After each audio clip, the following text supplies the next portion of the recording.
continuare a fare quello che abbiamo fatto per 4 anni, di puntare su Luca Zaia, che è il governatore chiamato in Italia, e di continuare a parlare poco, a lavorare tanto, a tenere aperti gli ospedali di notte, a ridurre le tasse, a difendere la nostra agricoltura, a rilanciare il nostro turismo. Il Veneto si vince, abbiamo vinto a Padova.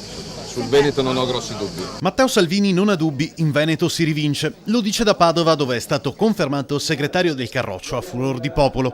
L'uomo giusto per Salvini è Luca Zaia.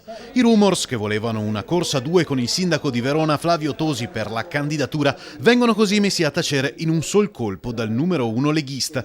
Luca Zaia incassa la bella notizia e ricambia il favore. Direi che questo congresso innanzitutto è la consacrazione di Matteo Salvini come grande segretario che ha saputo far rinascere questa Lega. Un ringraziamento a tutti i militanti, ma soprattutto è anche un congresso di programmi, di progettualità, visto e considerato che l'ambizione oggi è quella di essere sempre più partito di governo, visto e considerato che la truppa di sindaci e amministratori ha dimostrato di saper trasformare il verbo della Lega in fatti concreti. Sarà proprio la concretezza una delle armi che Luca Zaia utilizzerà nella prossima campagna elettorale. Per il governatore, come ha precisato Salvini, parleranno i fatti. La Lega ha amministrato bene, questo ce lo riconoscono tutti, la Regione del Veneto è un riferimento nazionale di virtuosità, lo riconosce addirittura un governo nemico di sinistra e proprio per questo motivo io direi che noi dobbiamo presentarci ai cittadini con un bel progetto di governo per i prossimi 5 anni.